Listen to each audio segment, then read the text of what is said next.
Ready, set, engage 22 continued. Views expressed here are mine and mine alone, do not reflect that of any organization I'm affiliated with. I was talking, I maybe got 9 minutes in, and the browser decided to sign me out, force me to reload the page, and give me like 8 different pop-ups, and then it just froze the video. That's a little bit frustrating. Hi, John. Welcome back. I don't know what just happened. Like it just crashed, which is funny because like 3 videos ago where my thumbnail is hashed, it did the same. It did a different thing, but it basically shut me down 3 times in a row.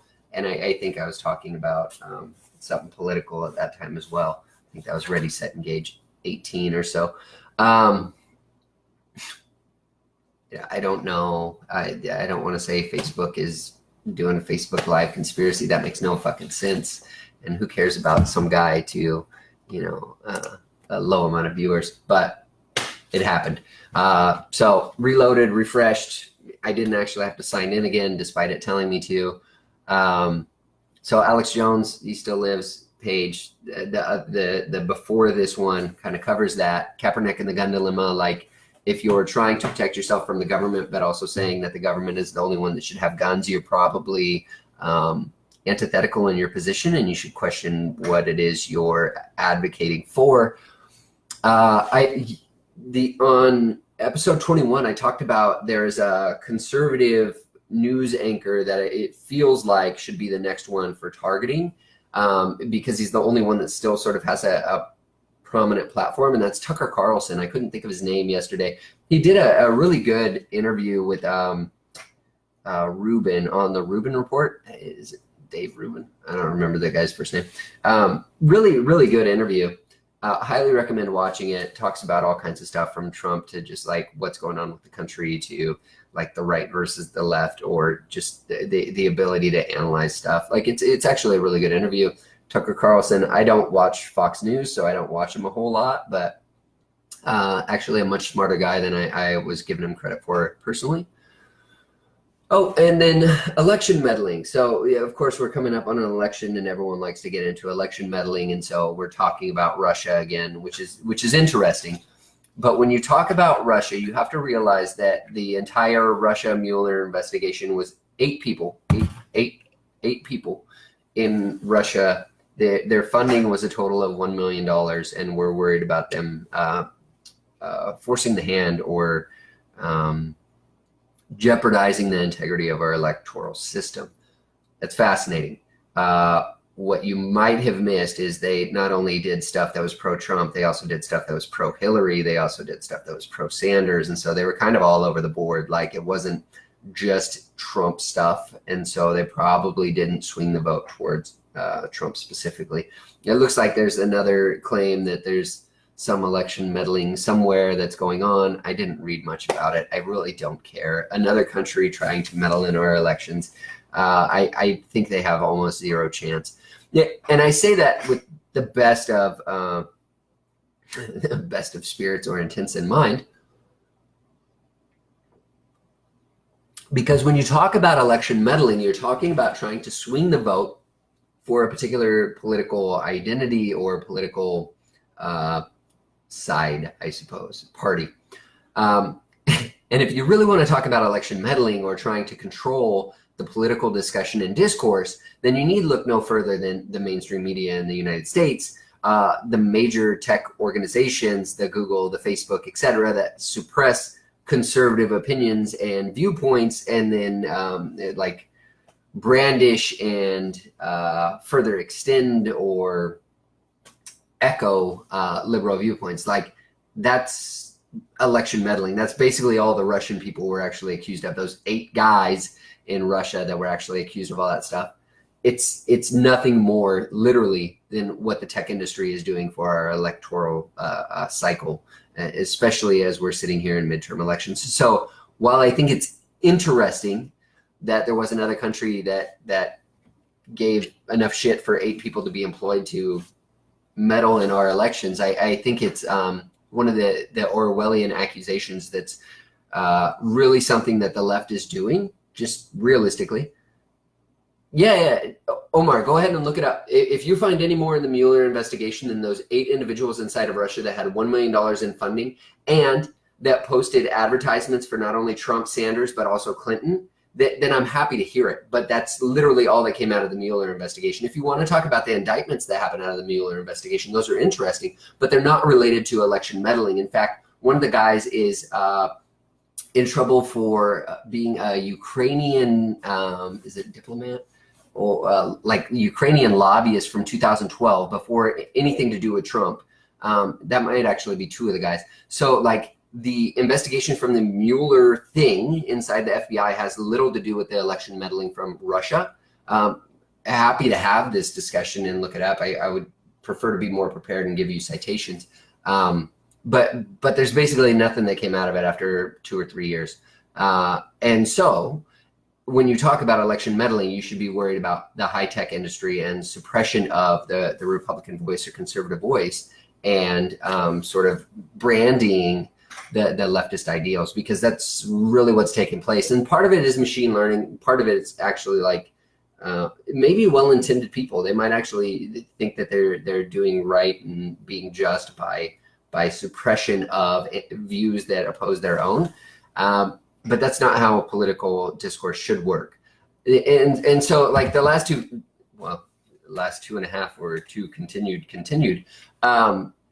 videos, what I've been trying to get across is like we should be worried about tech, right?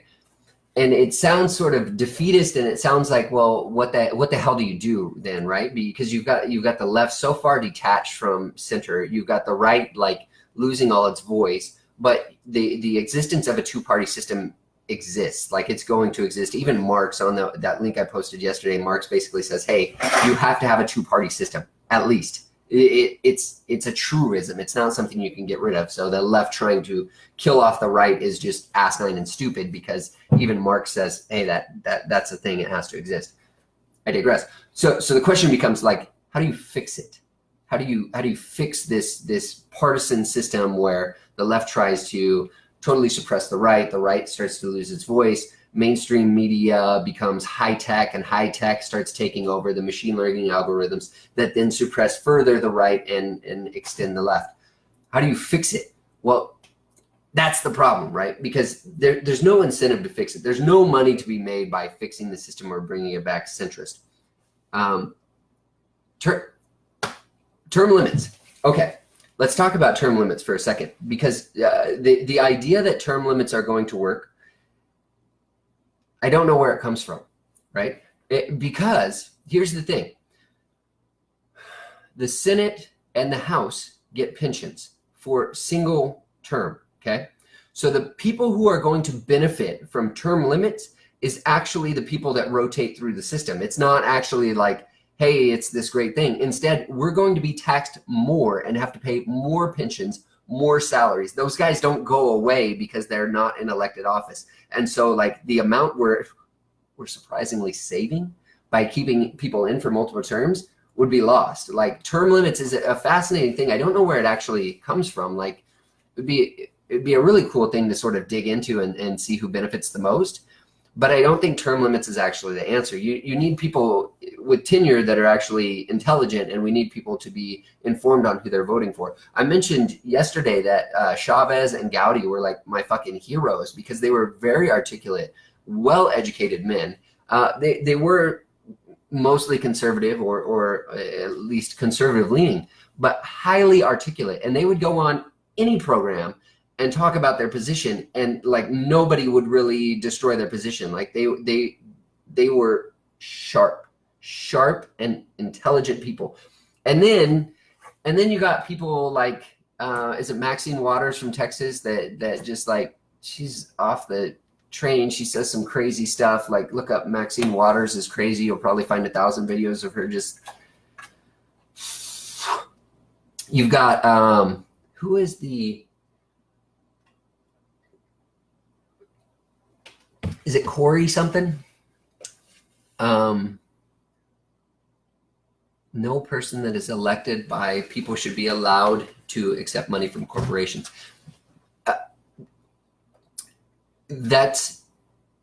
I like the concept that's fundamentally impossible, because once they're out of office, then those interests are able to pay back into them.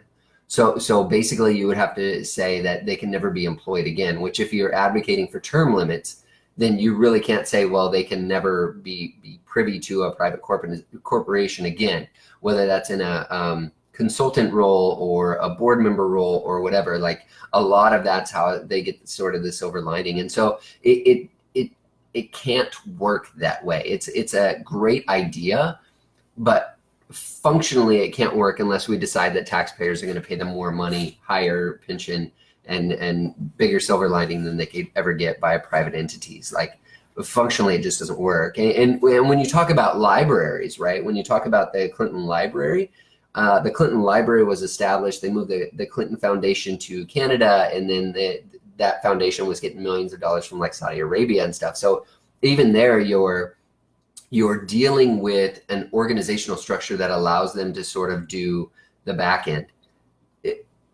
During their term is interesting. Do they need it during their term? They really don't. And that's the thing, right? We pay them. When I was in high school, the salary for the president, I think, was $200,000 a year. I think now it's something around $650,000. I could be wrong on that. Somebody keep me honest. Similar stuff for Senate. And so functionally, they don't really need it. And there's a lot of anti-corruption policy that goes into governmental bodies, right? And so you can't actually give them money directly, but you can put them up in first class and fly them out and so on. And there's a lot of policies that goes into it, but a lot of ways to work around it. And functionally, they make enough while they're in position that it really doesn't matter, as long as when they get out, they can do speaking tours and engagements. There's some very good talks on Bill Clinton and how much he makes doing speaking things. Obama, he makes like a couple million a thing going on speaking things. They're not actually that interesting. Like, most people didn't watch them on C-SPAN when they were in office. So maybe we should question who's paying that much. And some of it's your major healthcare organizations and people who got a world of benefit while they were in office. So it's interesting, but it's really fucking slippery, and it's really hard to pin that down, which is what we've seen historically from politics. Like, when they're in office, yeah, you can't pay them directly, but that doesn't mean you can't give them a silver lining as they come out, like the golden parachute as they get out of office. So like, I like that. I like the premise, but it's really hard to write a law that is so concise and covers that so well that people won't do it. It's just, it doesn't happen. It doesn't exist.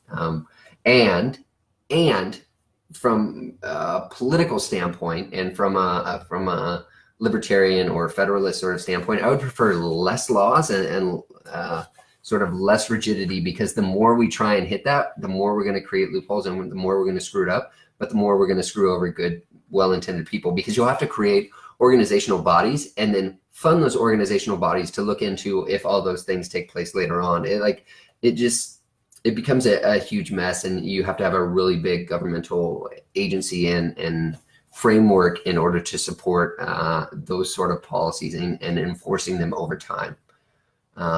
So I like the ideas, don't get me wrong. They just functionally, I don't know that they can work. I just got logged out again. You've got to be kidding me. I guess that's Ready, Set, Engage 22, because the fucking Facebook just killed me again. Thanks for watching. If there's other topics would love to talk about them. I'm not going to do another video tonight.